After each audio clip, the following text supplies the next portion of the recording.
And so the last one that I attempted, my body was not right at all. And I went for the front flip. I did the flip, but as soon as I took off, it felt like someone hit me with the bat. I literally thought I ran into something. Damn. But what happened is, so yeah, I had to go to the hospital, ended up getting surgery.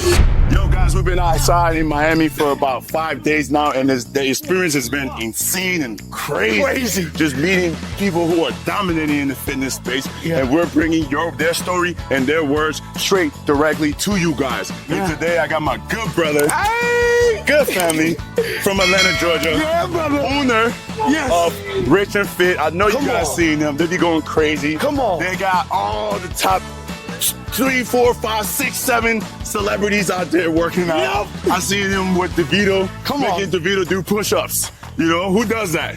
Timmy do. We gotta do it. Thank you. Today we gotta get his story out here. Just give you guys a little bit more insight on what initiated his journey and all his obstacles he's been faced with and how he's still going through and crushing the game. Man, thank you, man. You're amazing, dog. Hey, I get it from brothers like this. You see the man, Apex for a reason. That means the pinnacle. But you guys, the journey's been long. So I started off doing fitness my whole life. I was actually an athlete. I played football in high school, and then when I transferred and went to Morehouse to go to college, I actually realized that everybody was an athlete in the HBCU. Yeah. So I was like, dang, where can I separate myself and still be able to play immediately as a freshman? Yeah. I was always nice at soccer, so I was like, yo, I gotta be a punter. So if you look down, you see the running punter tatted right there. That was a whole crazy situation because not only could I punt the ball crazy, I was able to actually run the ball. Yeah. And like, you know, really make a play from the punting perspective. Yeah. Pretty much your fitness journey kick-started in college. Yeah, it really kick-started in college. That's when I started to take fitness very serious. I started to try to eat correctly and really like go on a plan with the workouts. So I actually ended up making it to Cleveland Browns training camp for as a punter. But the guys were just way better than me. They were doing way more reps than I was ever used to. Yeah. So I moved back to Atlanta. I started working out in the gyms, and I actually got kicked out of LA Fitness. Yeah, I was doing so much. I was making too much noise. Timmy, you believe him, and you know why they kicked him out. Because this guy energy it's like intoxicating. Man. And if you're not really up that mindset, you'll be like, oh my God, what's going on? But if you are, you will see why it's like changing lives and motivating people to really get started and transform their body and their mind, right? Because this man energy it's like consuming, and you just want to go hard. Like every time I go to Rich and Fit, I'm in there, I do at least 3, 4, 5 reps just because I don't expect that, right? I'm sure you went through some struggles, right? Yeah. Give us some of the struggles you went through. So building this whole thing. Man, 2 years ago, if you look down right here, you see the surgery scar. Wow. I actually tore and ruptured my patella tendon and my quad tendon. So if you guys don't know what that is, that's the tendon that holds the kneecap together. Yeah. From the top of the leg to the bottom. And so what I was doing, I was actually flipping for the church. Yeah. And my pastor, he loved my energy. And we were doing a campaign to try to get people to get vaccines back in like 2021, 2020. Yeah. And he had us at a baseball park. And I was supposed to do flips onto the base. Yeah. And then point to my arm to like tell people to go get a vaccine. And my pastor had me doing this over and over again. You know how we do reps? It's like us doing the run we just did 10 times. Oh my God. Yeah, no, for real. I was like, oh my God. Lord. And I was doing a front flip every time and landing. Yeah. And he was like, I need you to get a little closer. And I was like, oh, okay. And so the last one that I attempted, my body was not right at all. And I went for the front flip.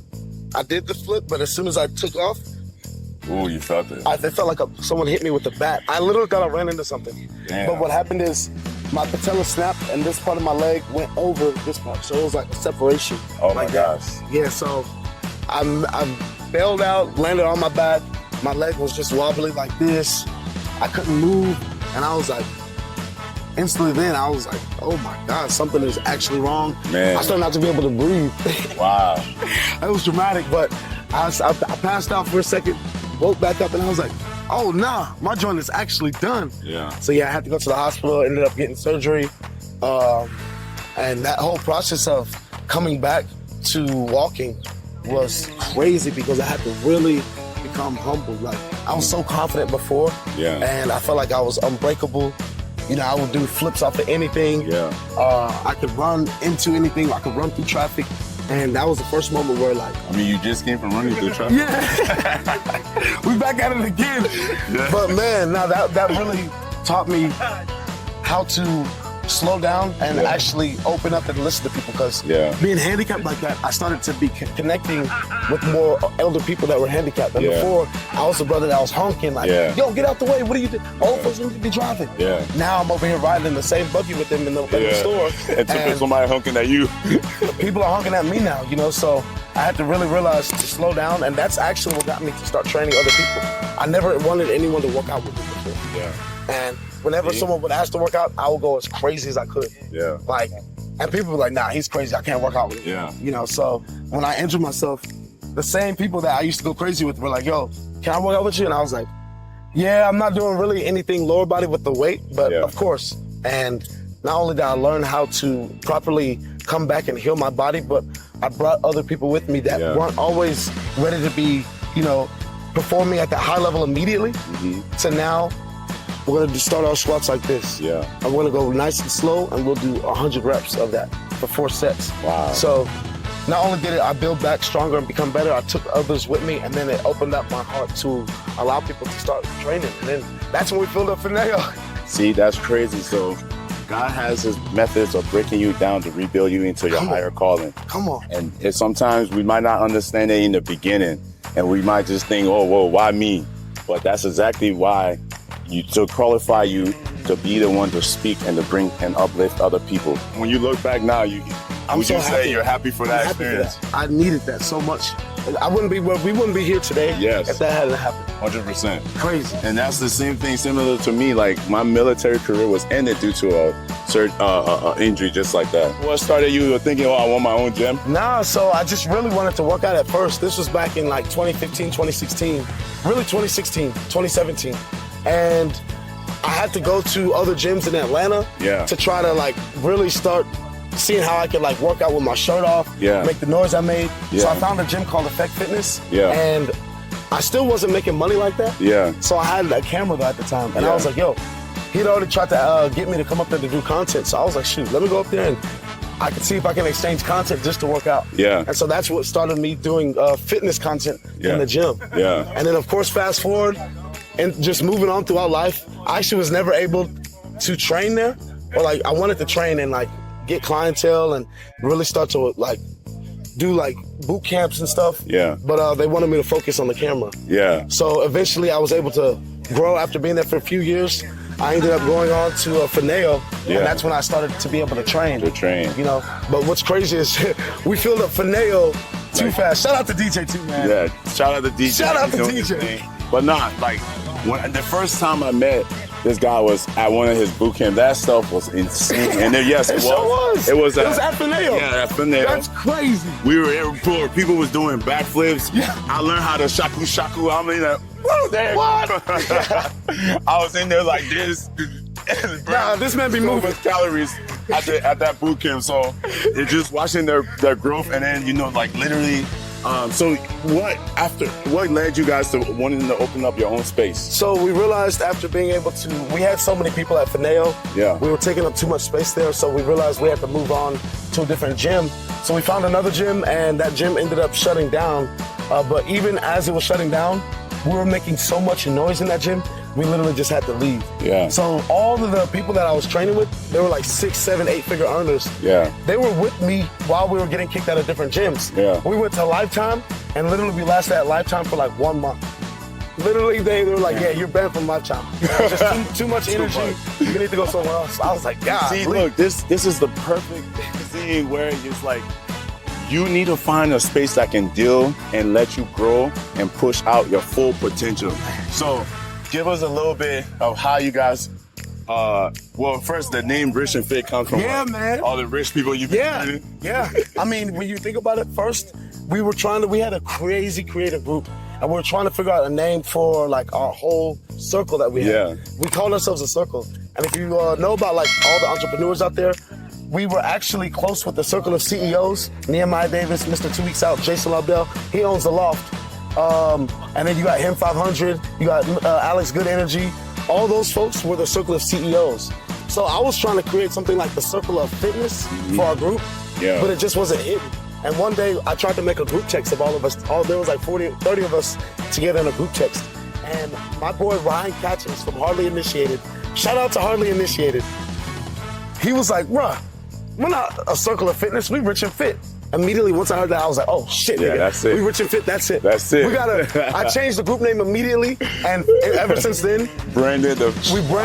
And you know, it's so crazy because it wasn't even supposed to be exactly a physical location or a gym. Yeah. It was just the group that we called ourselves. Yeah. You know, we needed a name, and that's just what we called ourselves. So even before the thought of the gym or any of that, we were already rich and fit before we even had rich and fit. Wow. It started in the mindset, and it started in the environment. Yeah.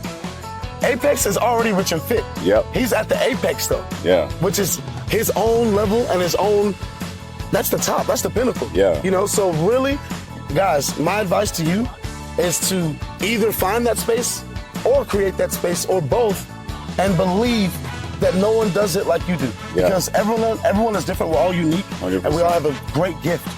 The Lord gave us the ability to be present. So hey, open up your heart. Open up your presence. Be present, open up your heart, and that's the greatest gift that you'll ever find. Play into your strong suit, guys. Don't try to do what I'm doing or he's doing. You can't do what he does. You can't. You have stuff that you have your own gift, your abilities, your talent, God-given talent that you have that I could never even attempt, no matter how hard I train. God gives everybody that one thing that just comes naturally and easily. Yeah. And you see us in in the fitness industry, it's our talent. But the people who last long and get to that top, to that pinnacle, are the people who take that talent, reevaluate it and twist it into what they like and how and present it and how they will. So they leave their mark, right? So would you say how important and crucial is your environment into leading you where you are right now? The environment is everything, literally. Like your people, right? Oh my God, brother, oh my God. Like, the environment is everything. It literally is gonna be what you are. Your environment is who you are. Yeah. Literally. Your environment is who you are. And it's about the people you're around, where you live, the space that you have. Because if you're in somewhere like New York City, you're gonna be confined. Yeah. You know, he just said, don't be confined. Yeah. If you're somewhere that is filled with space, or at least people have the means to provide the space for you to literally think outside the box and move around. Yeah. You're in the right environment. Put yourself in the right environment. Surround yourself with people who believe in you people. and pushes you. Come on. Constructive criticism will be your best friend on your journey. So tell us how you guys set that up, bro. So I started off in the the film industry. Yeah. And I used to shoot for DeVito. Wow. I actually met him through my guy Coach John O. Shout out to Coach John O. Yeah. One of the best boot camp instructors. But yeah, he was doing he was training DeVito. Wow. And I was doing the content, and so DeVito just loved it. I ended up going over to his house the same day. Then now I was on tour.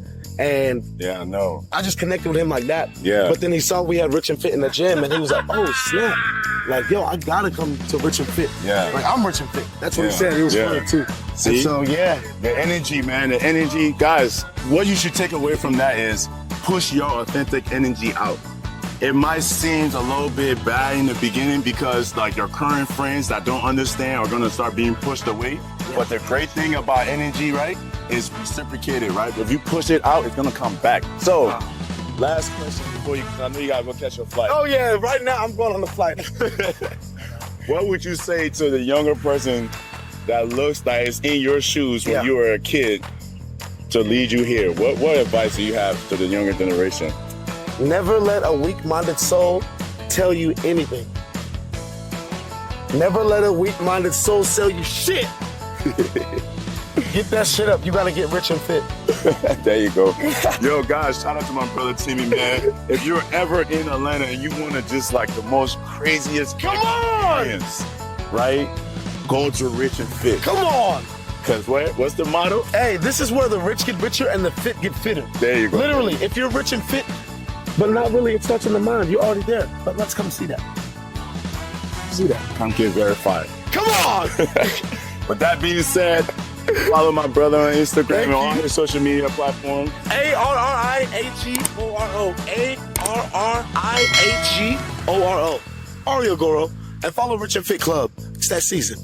and subscribe. We got more interviews Subscribe! coming from fitness industry giants. This is the GOAT, man. No one's doing what he's doing already. Let's get right. Out. We out!